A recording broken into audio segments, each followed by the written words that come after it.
A man can own a piece of land for 30 years and still have no idea what is buried beneath it. Luke Bennett first saw the Apache girl on a Tuesday morning. She stood beyond the northern fence of his ranch, where the dry grass surrendered to red Arizona stone. Maybe 200 yards away, far enough that he could not make out her face, but close enough to know she was watching him. Not the cattle, not the house. Him. Luke rested both hands on the fence post and narrowed his eyes against the rising sun. Wind carried the smell of sage and horse sweat across the valley. Somewhere behind the barn, a loose hinge tapped softly against wood. The girl did not move. Luke had lived on that land most of his 41 years. Strangers usually announced themselves. Men looking for work rode to the porch. Travelers asked for water. Thieves waited until dark. But this woman simply stood there, watching. Before we continue, tell me, where are you watching from? Drop your city or country in the comments. And if you believe in justice that rides silent, hit like and follow. Now, back to the story. By noon, she was gone. Luke told himself that was the end of it. It wasn't. She returned Wednesday. Same ridge. Same distance. This time Luke noticed the dark braid hanging over one shoulder and the faded buckskin at her waist. Apache, he guessed. Young. Maybe 25. Maybe 30. She stayed until the sun leaned west. Thursday morning, she came again. 3 days. That was enough. Luke saddled his bay gelding and rode north. The closer he came, the stranger it felt. She carried no rifle, no bedroll, no visible supplies. Only a small leather cord around her neck, and on it a blue stone that flashed once beneath the sun. Luke stopped his horse 10 feet from the fence. You lost. Her eyes lifted to his. Dark. Steady. No, her English surprised him. Luke glanced toward the empty ridge behind her. You've been standing here 3 mornings. I know. Watching my land. At that, something changed in her expression. Not anger. Almost sadness. She looked past him toward the weathered barn sitting beside the dry creek bed. Luke followed her gaze. What do you want? The woman stepped closer to the fence, but did not cross it. That mattered to Luke. Most men in Dry Creek treated a fence as a suggestion. She treated his like a boundary. My name is Aiyana Redbird, she said. Luke felt nothing at the name. Not yet. She reached beneath her collar and closed her fingers around the blue stone. I need you to do something before tomorrow morning. Luke gave a dry laugh. You've watched my ranch for 3 days just to ask me a favor? No. Aiyana looked toward the barn again. I watched because I needed to know what kind of man lived here. The wind shifted. Luke's horse lifted its head. Somewhere inside the barn, that loose hinge struck wood again. Tap, tap, tap. Luke's patience thinned. And what exactly do you need? Aiyana finally looked straight at him. Dig beneath your barn. Luke stared at her. For several seconds neither spoke. Then Aiyana added the words that made his hand tighten around the reins. You should do it before sunrise. Why? Her eyes moved toward the southern road. The road leading to town. Because after sunrise, she said quietly, this land may not belong to you anymore. Edit. Luke Bennett did not answer right away. The words sat between them like a loaded rifle. This land may not belong to you anymore. He looked past Aiyana toward the southern road, half expecting riders to appear through the dust. Nothing. Only heat. Only wind. Only that Apache woman standing outside his fence as if she had all the time in the world. Luke swung down from his horse. You threatening me? Aiyana's face remained still. No, sounds like one. If I meant to threaten you, I would not have waited outside your fence. That stopped him. Luke glanced at the narrow line of weathered posts separating them. She still had not crossed. Not once. 3 mornings of watching his ranch, and she had never placed a boot on his side. Luke folded his arms. You want something under my barn? Yes. Gold. No guns. No, then what? Aiyana hesitated. That hesitation bothered him more than any answer could have.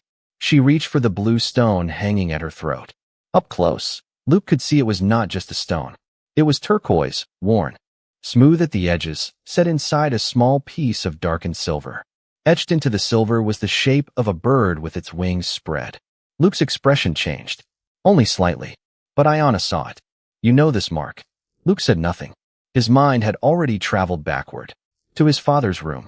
To an old cedar box that used to sit beneath the bed.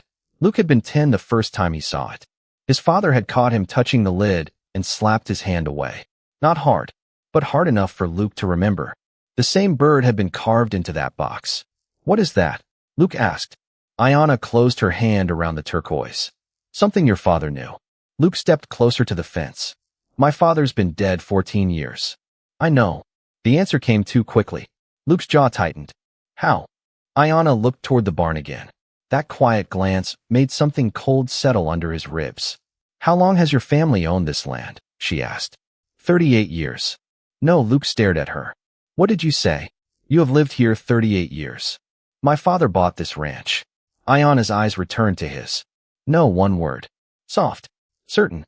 Luke felt anger rise, slow and hot. He had buried his father on this land. Buried his wife on this land. Every fence post, every dry well, every scar on his hands belonged to this place.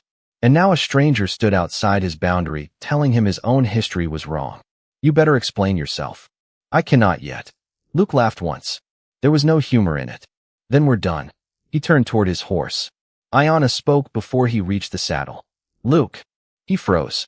He had never told her his name. When he turned back, she was holding the turquoise bead through the fence. Take it. Luke did not move. Why? B. Silas Crowley arrived just after 9 the next morning. Luke heard him before he saw him. Hoofbeats on hard ground. Slow. Measured. The kind of riding that belonged to a man who wanted people to notice his arrival. Luke stood beside the barn with the turquoise bead in his palm. He had slept badly. Most of the night had been spent searching through his father's old things. A trunk. 2 ledgers. A rusted coffee tin. Full of nails. Nothing explained the bird carved into the silver. Nothing explained Aiyana Redbird. And nothing explained why his father had once hidden the same mark inside a cedar box that had vanished years ago. Silas rode through the front gate without asking. That alone irritated Luke. He wore a black coat despite the heat, clean boots, silver watch chain, and the same pleasant smile he used whenever someone owed him money. Morning, Bennett. Luke slipped the turquoise into his pocket. Crowley. Silas dismounted and looked around the ranch. Not casually. Carefully. Luke noticed that now. The cattle. The well. The north field. Then the barn. His eyes rested there half a second too long. Aiyana had told him what to watch. Luke felt something tighten in his chest.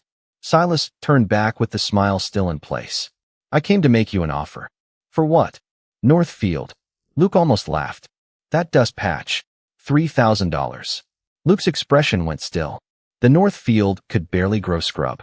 3,000 was more than twice what any sensible man would pay. Silas adjusted one glove. For 1,000, if you sign today. The barn hinge moved in the wind behind them. Tap. Silas looked toward it again. Luke caught it. This time there was no doubt. You seem mighty interested in that side of my property. Land changes value. Overnight. Silas's smile thinned. Men who understand opportunity don't wait for everyone else to catch up. Luke studied him. Then he saw it. A faint impression in the dirt near the fence. Aiyana's boot prints from yesterday. Silas saw them too. His face changed. Only for a moment. But it changed. Who's been here? Luke did not answer. Silas crouched slightly, examining the tracks. Then he straightened. You had Apache visitors? Why? Silas looked toward the ridge. Because they've been asking questions. What kind? Old claims. Old boundaries. Stories their grandfathers told them. Luke said nothing. Silas stepped closer. You need to be careful, Bennett. People like that remember land differently than we do. People like that. Luke heard the words differently this time. Maybe because Aiyana had stood outside his fence.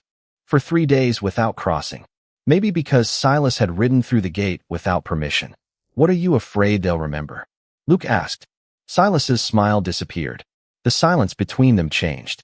Then Silas reached inside his coat and pulled out folded papers. 4,000. Cash by tomorrow. Luke never looked at the papers. His eyes stayed on Silas. No, a muscle moved in the older man's jaw. You should reconsider. Why? Silas put the papers away. Because by this time tomorrow, you may wish you had. The words struck Luke harder than they should have. Aiyana had said almost the same thing. Silas mounted. Before leaving, he turned his horse toward the road. But his head turned once more toward the barn. Not the house. Not the cattle. The barn. Luke waited until the dust settled. Then he pulled the turquoise bead from his pocket. For the first time since Aiyana had placed it in his hand, Luke was no longer wondering whether the Apache woman had lied to him. He was wondering why Silas Crowley was so afraid she might be telling the truth.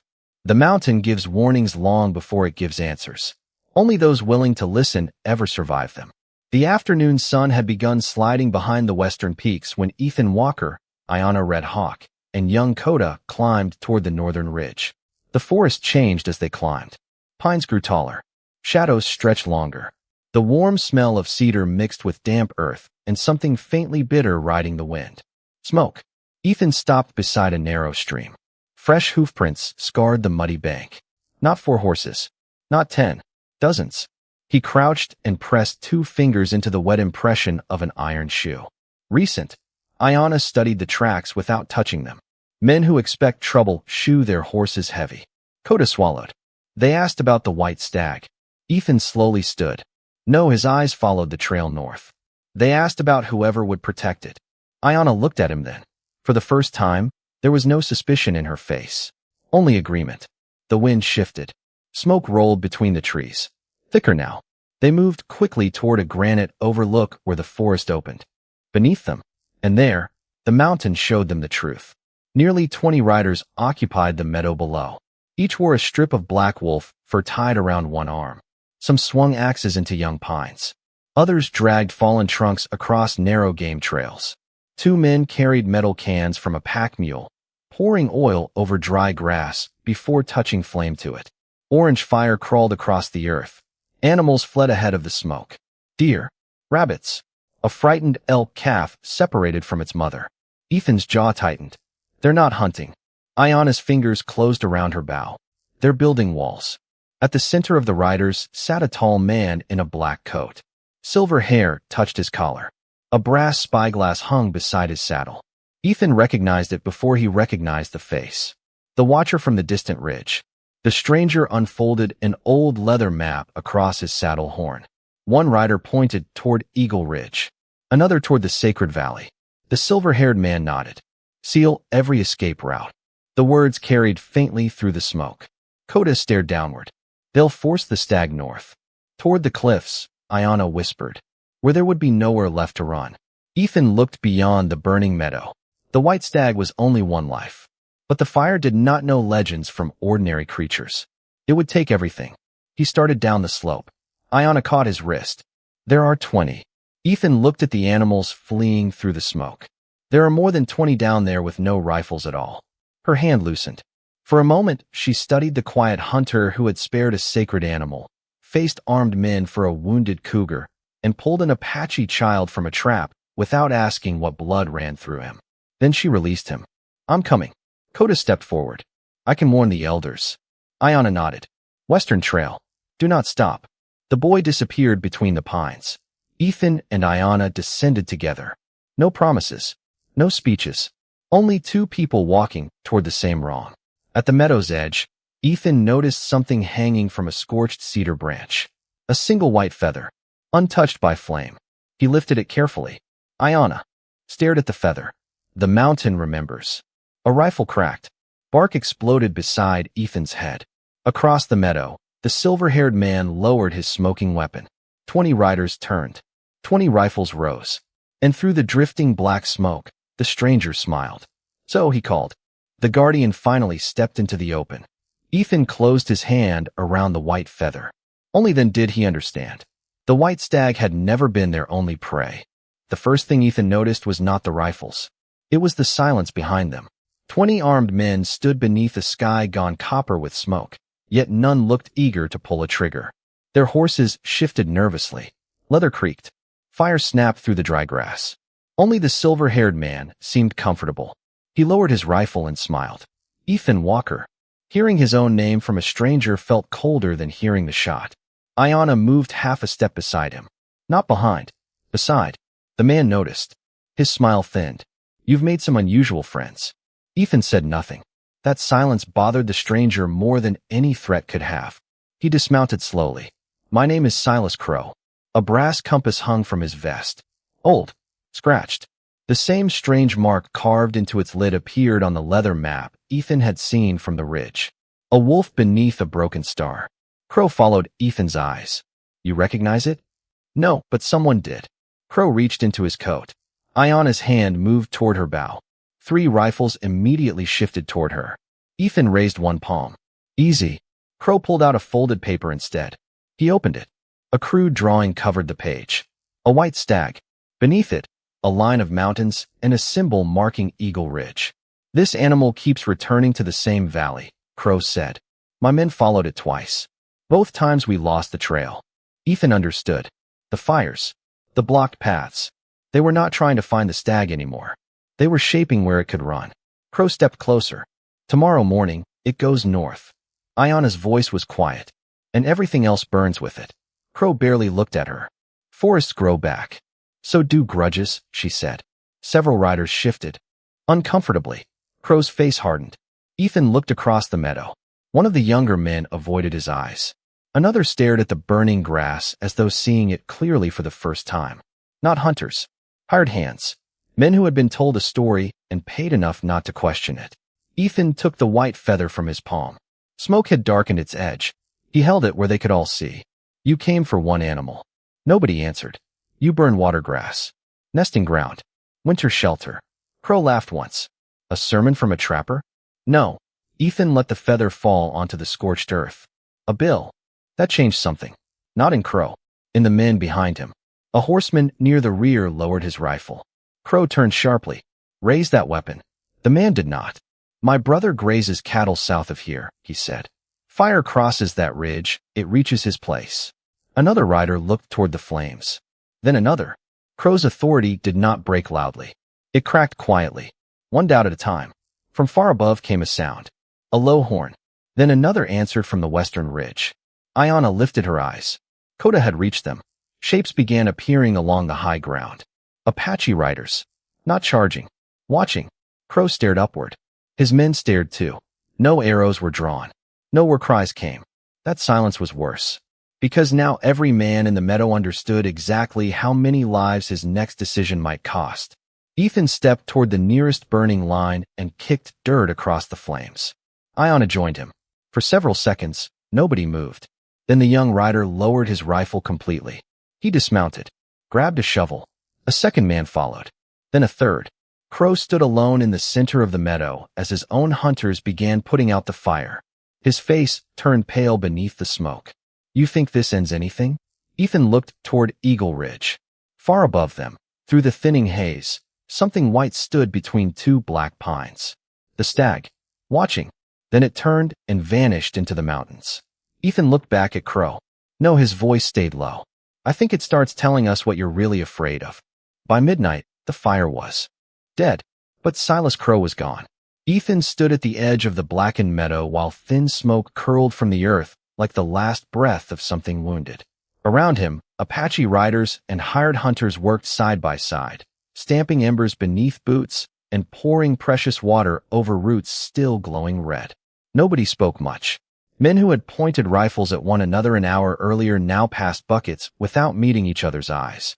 The West had strange ways of teaching shame. Aiyana approached carrying Crow's abandoned leather map. He left this.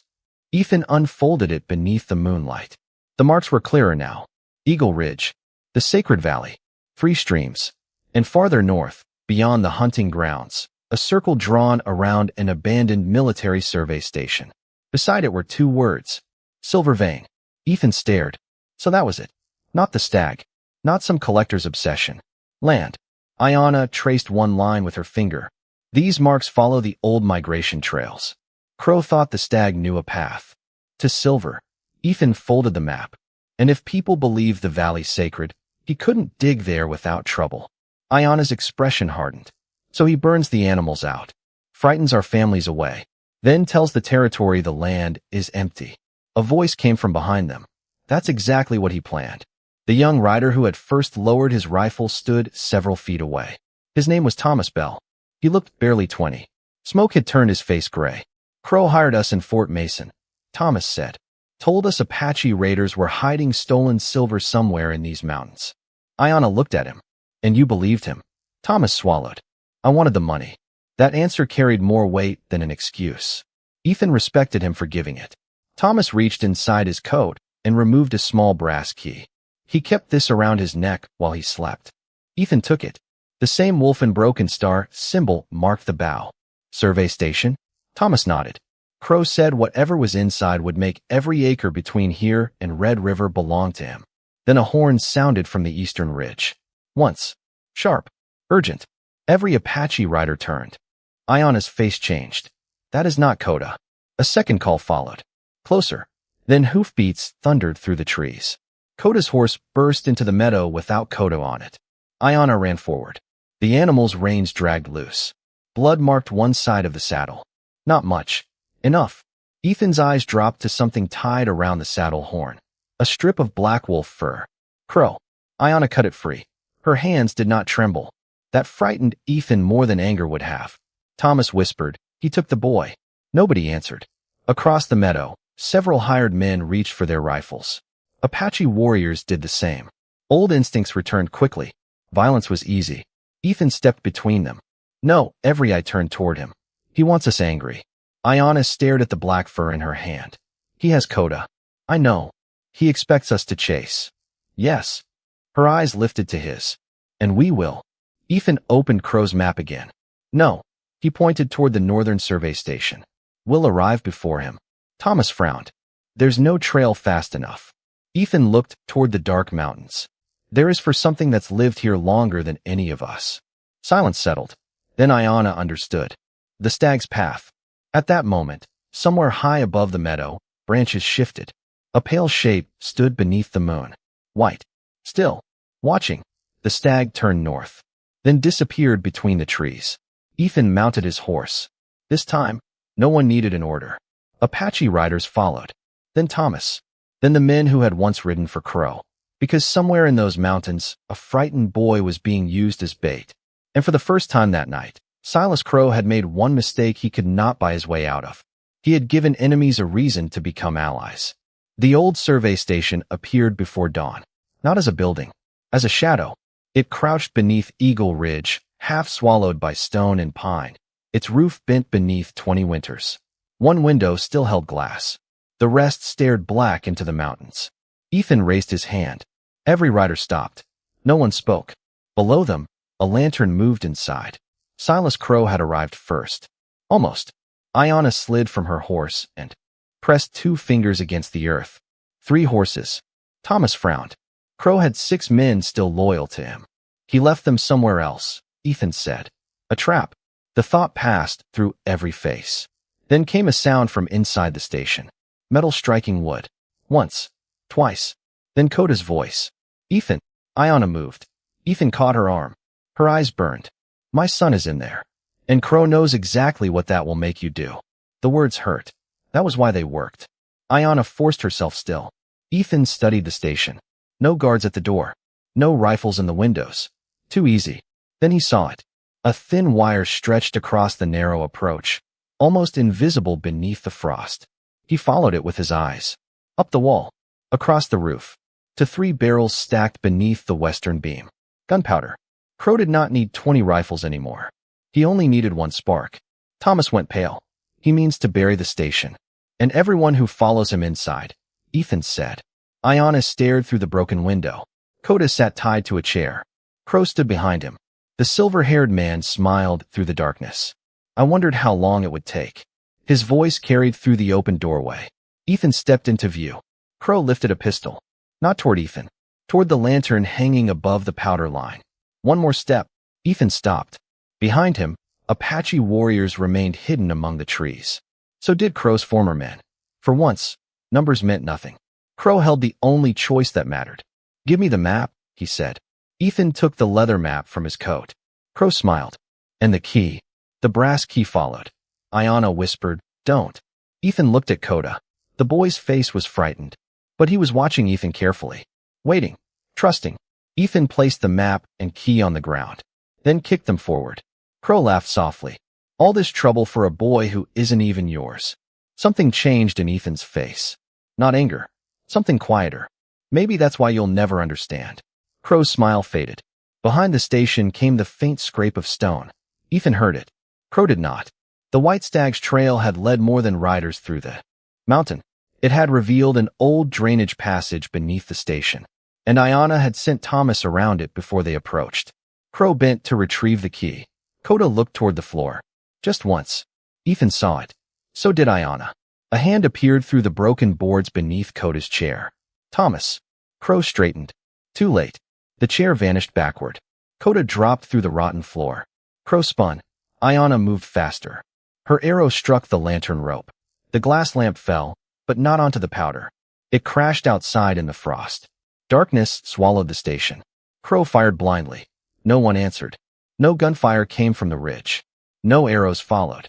Only Ethan's voice through the dark. It's over, Silas. Crow stumbled outside with his pistol raised. 20 men surrounded him. Apache. Settlers. His own former riders. No one fired. Crow looked from face to face. For the first time, he understood what had defeated him. Not Ethan. Not Aiyana. Not the tribe. He had spent years teaching men to fear one another. And in one night, they had stopped. Crow slowly lowered the pistol. Behind him, dawn touched Eagle Ridge.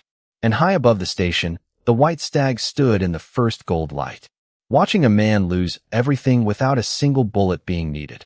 By sunrise, Silas Crow was sitting on the steps of the old survey station with his hands tied in front of him.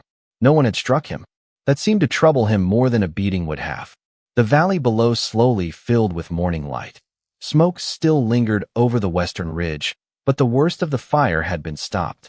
Horses moved quietly between the pines. Men who had spent the previous day hunting one another now shared coffee from the same blackened pot. Koda sat wrapped in Aiyana's blanket. His wrists were bruised from the rope, but his eyes were clear. Ethan crouched beside him. You hurt? Koda shook his head. Scared, the boy looked toward Crow. Not anymore. Ethan nodded once. That was enough. Behind them, Thomas Bell and 2 Apache elders opened the survey station's iron strongbox with Crow's brass key. Inside were no silver bars. No treasure. Only papers. Deeds. Survey. Claims. Letters bearing forged signatures. Maps showing ranch boundaries that had been quietly moved mile by mile. Thomas stared at them. My brother's land is marked here. One of the elders unfolded another sheet. So is ours. Aiyana said nothing. She did not need to. Crow had spent years telling settlers the Apache wanted their farms. Then he told the Apache the settlers wanted their valleys. Fear had done the rest. Ethan picked up one document. At the bottom was the wolf beneath the broken star. The same symbol Crow had worn like a badge. A mark of ownership. Or so he had believed. Crow looked up. You think those papers change anything? Ethan folded the document carefully. They change who gets believed. Crow laughed bitterly. The territorial office is full of men who owe me favors. Thomas stepped forward. Not after they read my testimony. Then another of Crow's former riders moved beside him. And mine. A second man followed. Then a third. Crow's face changed. Not much. Just enough. Power often disappeared quietly before anyone admitted it was gone. By noon, riders were leaving in different directions. Some carried copies of the forged claims toward the nearest courthouse. Others rode south to warn ranch families about the fire damage. Apache scouts returned west to guide frightened animals back toward water. Nobody celebrated. There was too much to repair. Before Ethan mounted, Aiyana approached him. She held the white feather from the burned meadow. Its edge was still dark with soot. You dropped this. Ethan looked at it. Thought the mountain wanted it back. Aiyana placed it in his palm. Maybe it did. Her eyes moved toward the ridge. Maybe it gave it back. Far above them, the white stag stood once more between the pines. No one reached for a rifle. No one moved closer. Koda smiled. Thomas removed his hat. Even Crow looked up. For a brief moment, every man in that valley watched the same creature without wanting to own it, chase it, sell it, or prove anything by killing it. Then the stag stepped into the trees. Gone. Ethan closed his fingers around the feather. Behind him, Crow's forged empire waited inside an old wooden box. Ahead, settlers and Apache riders traveled the same trail in opposite directions, carrying the same truth. The mountain had not chosen a side. It had only waited long enough for men to stop choosing enemies. 3 weeks later, the first snow came early. It settled softly over Eagle Ridge, whitening the burned meadow and hiding the scars Crow's men had left behind. From a distance, the valley looked untouched. But people remembered. They always did. Silas Crow was taken south under guard, not by Apache warriors, not by Ethan, but by the same territorial deputies he once claimed he could buy. The papers from the survey station had traveled faster than rumor. forged deeds, altered boundaries, stolen claims. Enough ink to explain years of hatred that had never truly belonged to the people carrying it. Thomas Bell testified first, then 6 more men. After that, others found their courage. Not all at once. Courage rarely comes that way. It arrives one person at a time. Ethan stayed in the valley. He repaired fence posts with settlers whose names he had barely known before. He helped Apache families clear fallen timber from winter trails. No one called it peace. That word was too large. They called it work. Aiyana understood that better than anyone. One cold morning, Ethan found her beside the stream where the first hoofprints had appeared weeks earlier. Koda was nearby, trying to carve a whistle from willow wood. It sounded terrible. The boy looked offended when Ethan laughed. You do better. I know better than to try. Koda smiled. Aiyana did too. Small things. That was how the valley changed. Not through treaties. Not through speeches. Through small things. A repaired gate left open for a neighbor's cattle. A sack of flour carried across a frozen creek. A warning given before a storm. One evening, Thomas arrived at Ethan's cabin carrying something wrapped in cloth. He placed it on the table. Crow's brass compass. The court returned his belongings. Ethan did not touch it. Thomas opened the lid. The wolf beneath the broken star was still carved there. But someone had scratched a line across it. Koda leaned closer. Who did that? Thomas shrugged. Could have been anyone. Ethan looked at the ruined symbol. For years, Crow had used it to mark what he believed belonged to him. Land, men, fear.